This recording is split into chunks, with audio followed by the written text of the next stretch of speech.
Lembram-se que no último programa, quando lhes falei das termas, das caldas, disse que as caldas foram uma moda no fim do século passado e que se desenvolveram muito com o comboio, mas disse logo que havia outro tipo de caldas, muito mais antigas, que vinham do tempo dos romanos. Bom, venho-lhes falar hoje precisamente de caldas romanas. Eu estou em Chaves, o que vêem na vossa frente é um trecho do rio Tâmega e reparem que a água está tão quente que se vê o vapor d'água subir na atmosfera. Esta água sai à boca da nascente entre 72 e 75 graus. Até não há muito tempo usavam-na para depenar as galinhas.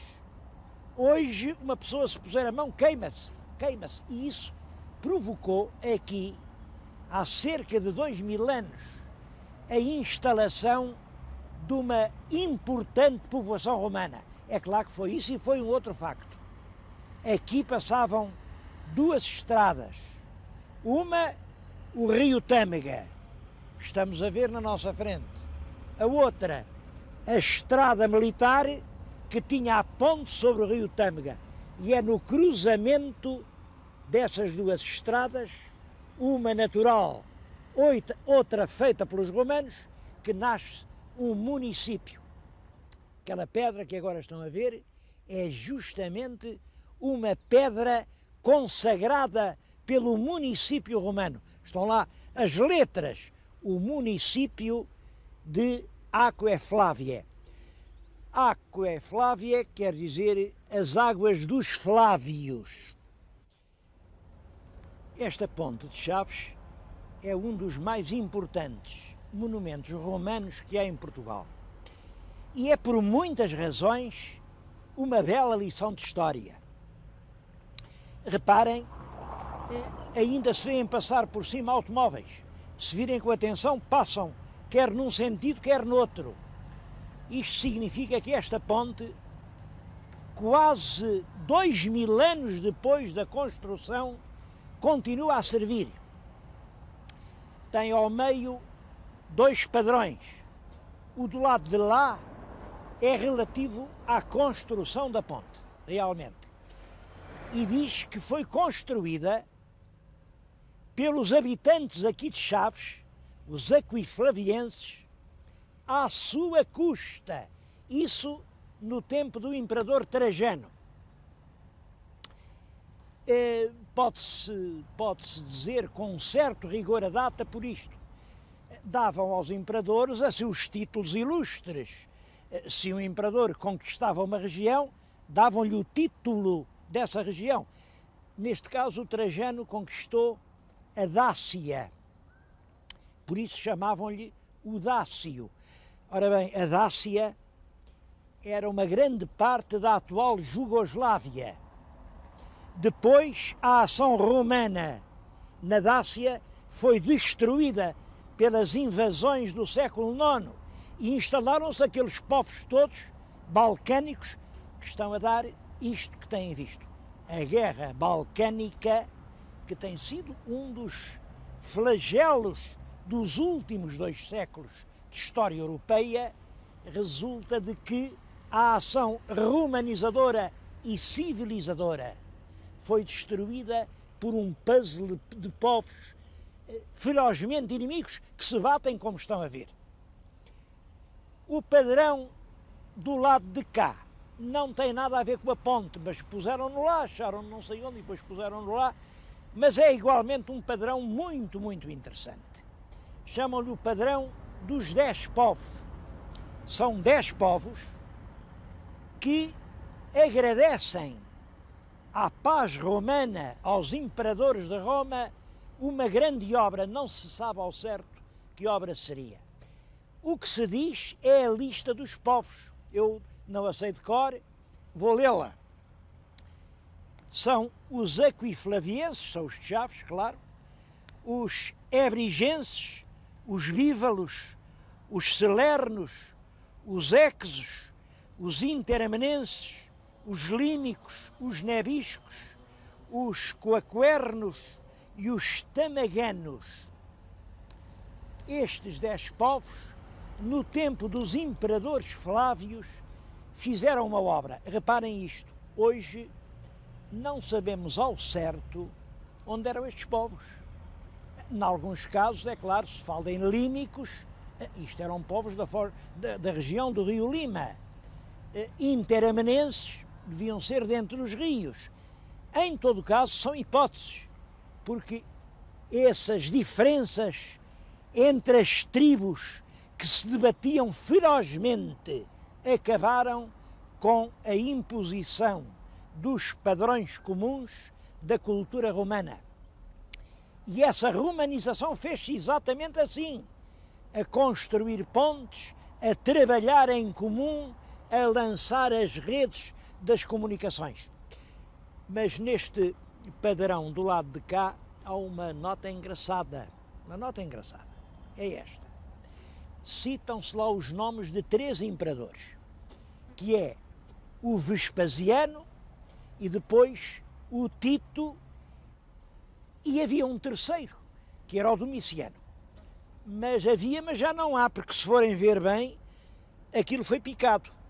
Foi picado porquê? Porque quando o Domiciano morreu, o Senado de Roma, que durante a vida dele não se tinha cansado de lhe dar elogios e prestar homenagens, mas quando ele morreu, disse que ele era péssimo e mandou arrancar o nome dele de todos os sítios onde tinha sido gravado, inclusivamente das pontes.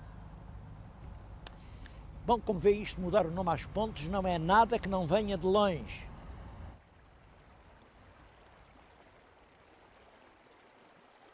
Mas não foi para falar disso que eu vim aqui junto do Tâmega. Vamos hoje falar de um problema extremamente interessante e que não tem nada a ver com pontes. É o chamado problema dos sonetos galegos de Camões. Os editores de Camões incluem entre os sonetos do poeta 2 escritos assim numa língua estropiada e esquisita que eles dizem que é galego. Bom, um dos 2 sonetos, o melhor aliás, começa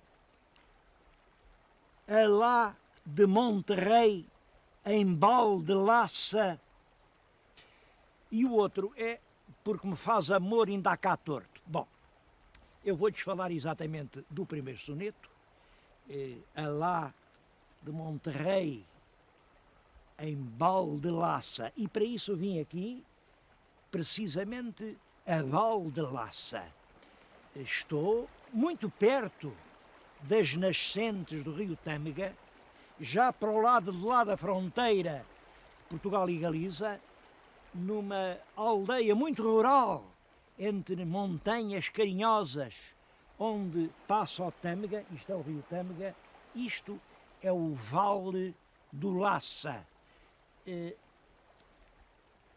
Balde laça, como se diz no soneto. É claro, a gente estar aqui a dizer coisas sobre um soneto que não conhece, não pode ser. Portanto, vamos começar por ler o tal pretenso soneto galego de Camões. Diz o seguinte: preparem-se para a ideia de que não é nenhum soneto bonito. Eu, às vezes, tenho já lido sonetos de Camões e digo que isto ainda hoje me emociona. Não é o caso. Isto que vou ler é péssimo. Basta ser tão mau para se ver logo que não pode ser do Camões. Em todo caso, tem que se ouvir para depois falarmos sobre esta questão, os sonetos galegos de Camões. É assim. Ao lado de Monterrey, em balde laça, a biolante beira de um rio, tão formosa em verdade que dei frio de beber alma imortal a imortal massa. De um alto e lindo copo, a seda laça, a pastora sacava fio a fio. Quando lhe disse, morro, corta ao fio, volveu, não cortarei, seguro, passa. E como passarei se a cá quedo? Se passar, respondi, não vou seguro, que este corpo sem alma morra cedo. Com a minha que levas, te asseguro que não morras, pastor. Pastora, em medo, o que dar me parece mais seguro. Bom, eu não sei se nesta barafunda de palavras os meus telespectadores captaram o sentido. Aqui, junto da margem de um rio, no Val de Laça, portanto, exatamente neste sítio, Camões encontra-se com Violante. Violante está do lado de lá e ele sente-se imediatamente atraído. Sente-se atraído, pretende atravessar um rio, que é o rio do seu destino, mas tem medo. Tem medo.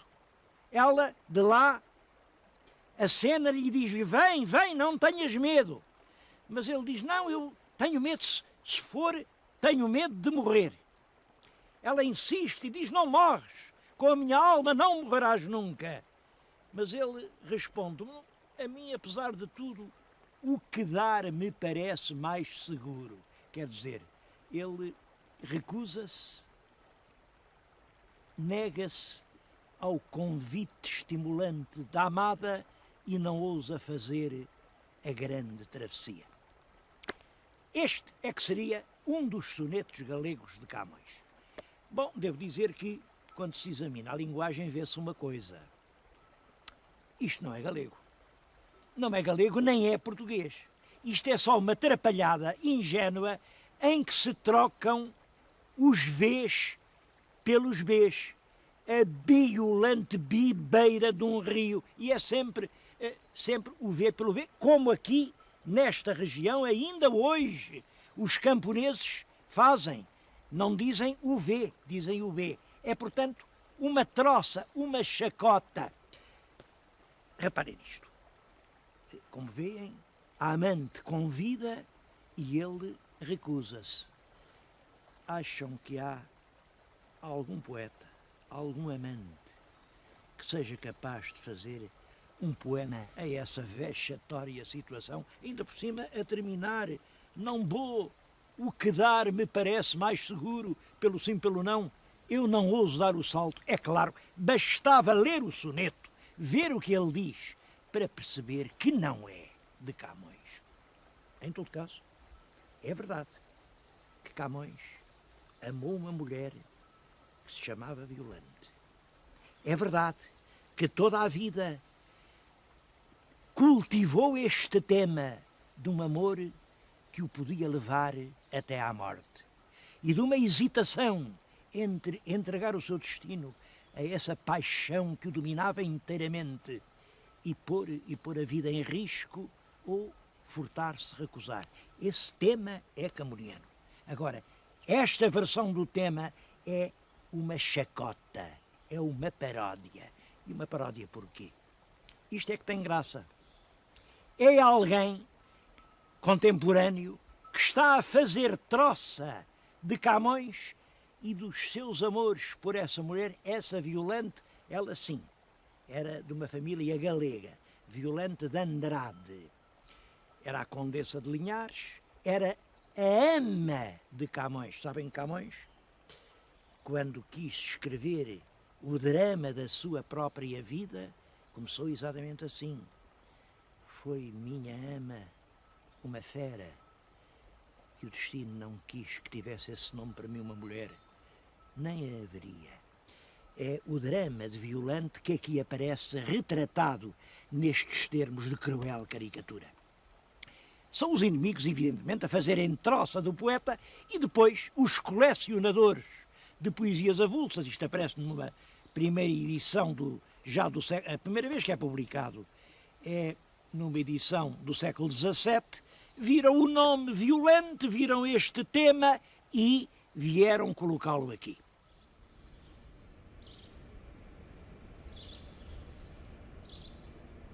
Como ouviram, o soneto começa por falar em Monterrey. O que está agora na nossa frente é precisamente o Castelo de Monterrey. É curioso, lá em Monterrey, em Baldolaça, de facto Monterrey fica a meio caminho entre o Val do Laça, onde se passa a cena que o soneto descreve, e uma outra terra de que lhes vou falar a seguir, Vilar de Nantes. A propósito, queria só notar isto. Este castelo de Monterrey está de certo modo ligado à história de Portugal. Quando o nosso rei Dom Fernando, o tal Formoso, fez o contrato de casamento com uma filha do rei de Castela, a noiva, que era Dona Leonor, trazia um dote. Entre outras coisas, fazia parte do dote este Castelo de Monterrey. Claro, depois o nosso rei encantou-se lá com a Leonor Teles, já não casou com a rapariga de Castela e, naturalmente, renunciando à noiva, disse adeus ao dote. É por isso que hoje Monterrey não é português. E por que razão é que os detratores de Camões o haviam de pôr naquele papel assim de um rapaz bisonho, assim um laparote vindo lá das berças, a trocar os Vs pelos Bs? Há uma razão para isso. Não há muitos anos, um investigador, o brigadeiro Calvão Borges, encontrou documentação que prova de uma maneira definitiva que a família paterna de Camões era aqui desta aldeia de Vilar de Nantes. Estou em Vilar de Nantes, naturalmente hoje aqui pouco já nos fala desse tempo.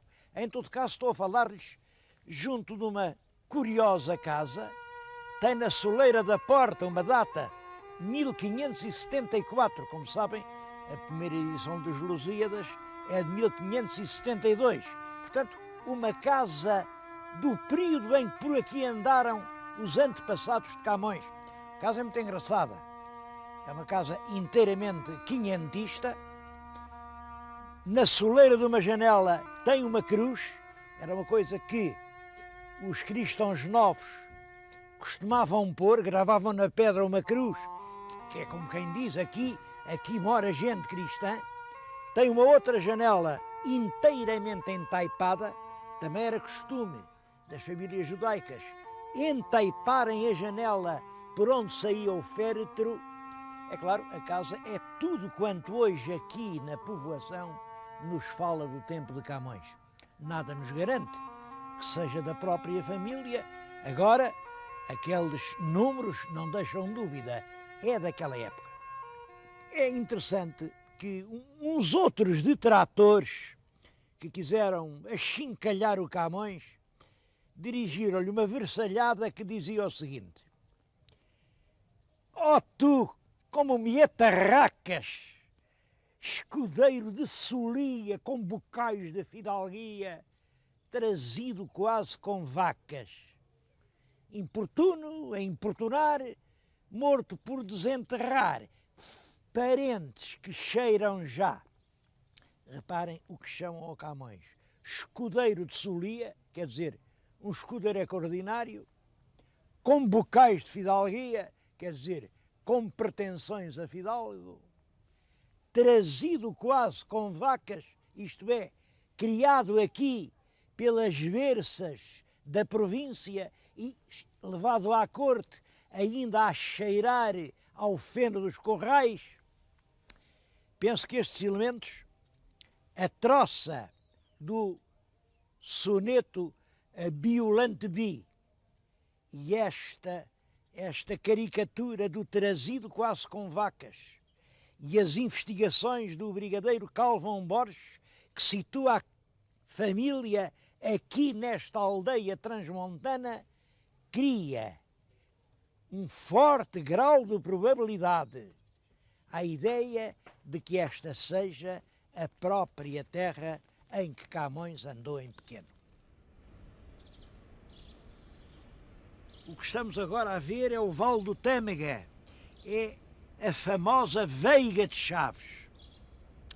Era um terreno feracíssimo, terreno agrícola, onde a água estava, em toda a parte havia água, e esta zona de Chaves era uma zona de produção agrícola de eleição. Bom, e havia muitas outras riquezas em Chaves. Pode-se dizer que Chaves vivia realmente da terra fértil da sua veiga, mas também vivia do contrabando. Aqui nestas aldeias dizia-se que à noite só os santos ficavam nas igrejas. Tudo o resto saía de casa e ia fazer contrabando. Era o negócio da terra. Além do contrabando e da lavoura, havia o presunto. Quem é que não ouviu falar no presunto de Chaves? Famoso em todo o país.